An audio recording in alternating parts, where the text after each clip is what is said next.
Good afternoon. Hello. You talked about last time we sat here about winning that game against Hull. Yeah. You didn't win the game. Where does that leave you, Premier League-wise, and top four, hunting that down? In the same position we were before that game. Yeah, we didn't get the 3 points as we wanted. So simple as that. Was a bad result for us, but leave us exactly in the same position, which is try to win the next. That's what we do for a long time. And again, I repeat, every draw, we deserve the victory. We never had a draw where we could say we were lucky, we got more than we deserve, always less than what we deserved and play for. But the reality is the reality of the points, and we lost 2 points. You also said to us you knew the people you'd like to bring in ideally in the summer. If you're not in the top four, will those people come regardless, because it is Manchester United and it is you as manager? You know, I think to be speaking about transfer window when we are in the 3rd of February makes no sense at all. Transfer window opens in the summer, and until December I think I have nothing to tell you. The only thing is that I can repeat what I told you in the last day. Of course, I know what I want. I work with my players for about 7 months or so. I know them better now than 6 or 7 months ago. I think what we need, I'm very realistic. I know what are the impossible targets. I don't like my club to participate in impossible deals to these impossible players and to their agents, to have a club like Manchester United interested in them, just help them to improve their own situation, but it's not good for us at all. So I'm very realistic, I'm very objective. My board knows what I think are our needs, and from now until the summer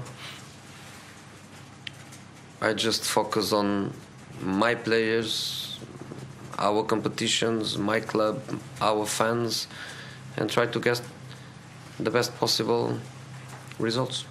Jose, only you and Sir Alex Ferguson have managed teams who have successfully defended Premier League titles. Some have found it harder than others. Nobody's found it harder than Leicester. Why has that happened, and how difficult is it? No, first of all, I think what Leicester did is one of the big things in the world of football.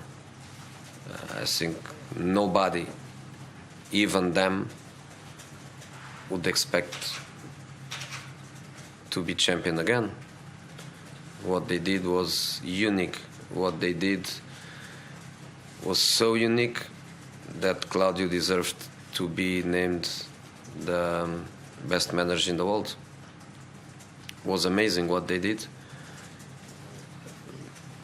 I don't think it would be possible to do the second season, especially playing Champions League at the same time.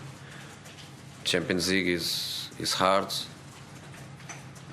They were working one complete season with one match per week, competing against other teams domestically that were playing in the Champions League and not them, and that is a big difference for them. So nobody would expect them, I think not even them, to be fighting for the title again. But the manager is there, the players are there, the team is there, and they are a very good team. They're a very good team and point, and this is a very difficult match for us. And I think also a very difficult match for them. But total respect for what they did, and total respect for the change of life they are experienced. I think next season will be much better for them again. This is new for them. Champions League and champion is a lot. How much of an effect is playing one game a week? Because obviously two of your rivals, including the team that's at the top of the table, are only playing one match a week. You're about to start in Europe again, so are City and Arsenal. Affect a lot. That's obvious. I had that once in my career. Of course, was a small club. Was my club before I go to Porto, and the repetition of the weeks, the cycle that repeats every week. Play, next day off, starts, first day of the week, you know what to do.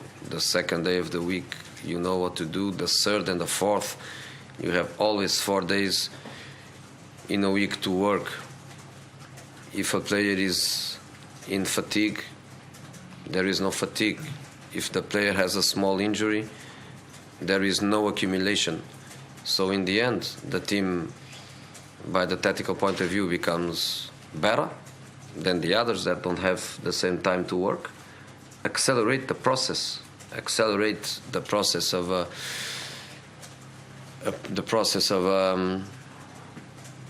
have a certain tactic and a certain dynamic with certain principles, plus the fact that you are never overloaded, not even mentally, is a big plus. Is a plus that I wouldn't like to have, because I always prefer to play in Europe, even if it is in Europa League. But it's the reality that is a different life. Is a different life. Okay, last question. Zlatan Ibrahimovic has scored 14 Premier League goals this season. No player is within 10 of him, I don't think. So do you think the team needs to take more responsibility to take that burden for scoring goals? More players take on that responsibility? When you speak about Zlatan goals, I think you should always add 14 goals, 1 penalty in 31 matches played in England in all the competitions. You should always add that extra item. I think every team, almost every team, the striker is the top scorer. I think so. Unless you have another player with a special feeling to score goals coming from another position, or you have a player from another position that scores 6, 7, 8 goals on penalties. That is also normal to happen. But I understand what you are saying. I think we attack so much and with so many players, and so many players have the freedom in our dynamica to reach scoring positions. I have to agree with you that we don't score enough goals, and some of our players from these attacking creative positions, they should score more goals. When you see the number of goals we score is not adapted, there is no relation, there is not a true relation between our attacking production and the number of players we put always in attacking positions and the number of goals we score.